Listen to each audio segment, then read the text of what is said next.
4 months ago, when we did the first stimulus, we thought the economy faced a pothole and the stimulus put a plate over it so we could navigate. Now, escalation of the virus may be making that pothole into a sinkhole and creating a need for a longer plate. This was a quote provided to us by a government official, and it pretty much sums up the situation that we're in pretty well. So in today's video, we'll be discussing the current events for the next stimulus package and when we should expect the timeline for unemployment benefits and additional stimulus checks that we've been talking about for the past few weeks. First of all, I just want to say, wow, we've been actually doing some pretty consistent uploads for the past week or so, and I just want to say thank you all for the support. The consistency really comes from a lot of the positive comments I get, all the likes on the video, and I just want to say thank you all so much for watching another update. It truly means a lot to me, and I truly find this work really fulfilling, being able to provide some value to the people. So thank you all so much for tuning by another video. Now, I don't want to take up any more of your time. Let's talk more about the facts of what we see in today's video. So according to a New York City Hospitality Alliance survey, I found some pretty interesting data on basically what we're seeing with the next eviction moratorium that is coming up tomorrow. So according to this slide, the New York City Hospitality Alliance survey is a nonprofit trade organization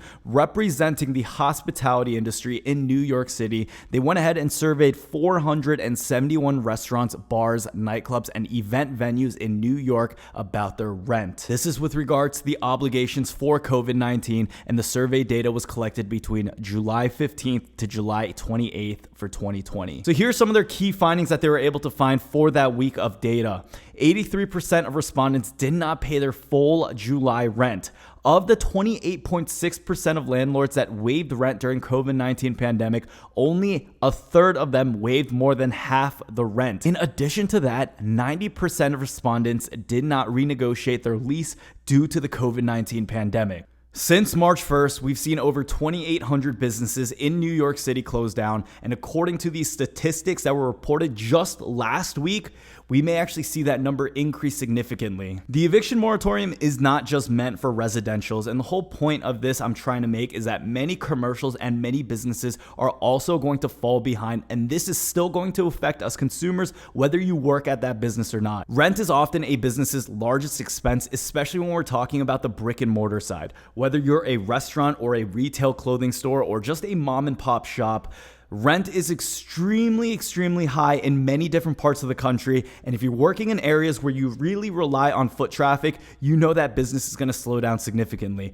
We're going to see this impact go on for the next few months as long as this pandemic is around. The eviction moratorium that we've had from the first CARES Act goes a long way, and it does more than just protecting that family of four from getting kicked out of their landlord's house. This is really supposed to give the protection to many of the businesses that were relying on this as well. Currently, where the people stand is in a sea of $2 trillion. And what this means is our Republicans are still holding firm with the HEALS Act at $1 trillion, and our Democrats are holding still on the HEROES Act at $3 trillion.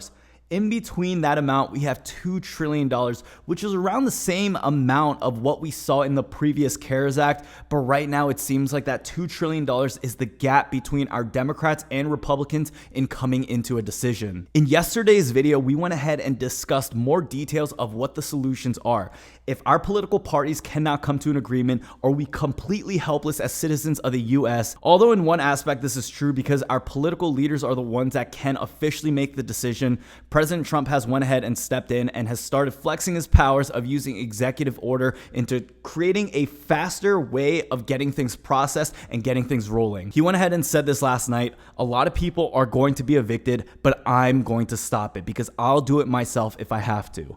I have a lot of powers with respect to executive orders, and we're looking at that very seriously right now. My question to you is, could President Trump really use executive orders to get additional stimulus passed or get eviction moratoriums or even get the unemployment boost back temporarily for the people? I know that some of you guys disagree and think that he actually could not do it even if he wanted to, although he has the privileges and the powers as acting president for executive order. But let me know what you guys think down below. Realistically, do you believe that President Trump could and would do something like this using executive orders? And if you guys don't know what executive orders are, please watch my video from yesterday. I talked more about the details with it. I talked about how many times he used it, and I also talked about how he's using that now in order to further his political political agenda, but also using this to help the people. I think it really depends on which side of the coin you're looking at it from. Regardless, he is talking more about using this privilege in order for people to see additional relief when our other leaders aren't really doing much. Now, while we're on the topic of President Trump, let's also talk about another thing that he mentioned, which is pretty interesting.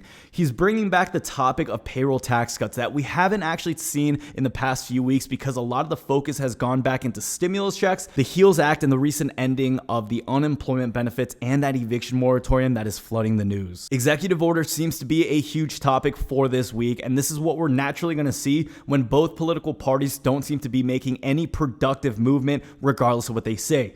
This week was supposed to be a critical week, and we've been seeing not much news with regards to how much we're actually expecting. The expectations of stimulus checks, stimulus packages, the agreements that we've looked upon, there's still so many different aspects of negotiation that they need to get done, and it just looks like the ball isn't actually rolling. Now, that's where we are with eviction moratoriums. That's where we are with payroll tax cuts as of today. Let's talk a little bit more about unemployment boost benefits, because I know there are a lot of people, 30 million people to be exact, actually affected by something like this. So where are we with that $600 federal boost? At the moment, many Republicans still disagree with the idea of having a $600 federal unemployment boost because they're sticking to the idea that this still creates an incentive for people to not return to work. New studies are actually showing that this is a myth, and I've been discussing this previously on my channel multiple times, talking about how unemployment boost benefits actually do not cause a disturbance with people going back to work. My question to you is, do you believe that unemployment benefits actually cause that disincentive? I know this is a large debate that many people are having right now, but do a little bit of research, look into it, and let me know what your opinion is on this. Do you believe that if people get an additional $600 federal unemployment boost benefit, they do not want to return back to work? Let me know what your thoughts are on that, because everyone has a different opinion, and frankly, there may not be a right or wrong answer to this. This may just be a perspective thing, but if we look at new surveys and new data, it actually points to us and it shows us that it actually doesn't make a huge difference. In states like Oklahoma, there's actually going to be a 93% drop as soon as the unemployment benefits end, which they already did, and this actually brings down their amount to $44 a week because of how low state unemployment actually provides. Republicans are offering another incentive. Instead of doing the full $600 amount and instead of doing less than $300 amount, they want to opt in for doing something like 70% of what a person's actual paycheck was before they got laid off. And one of the issues that this brings up is the lack of technology that a lot of our state and local governments have. There have been a lot of people who have applied for unemployment benefits, but there's still a good amount of people who have not received anything because of how lack of technology most of our servers are within the state and local level. So if we expect them to do something like calculating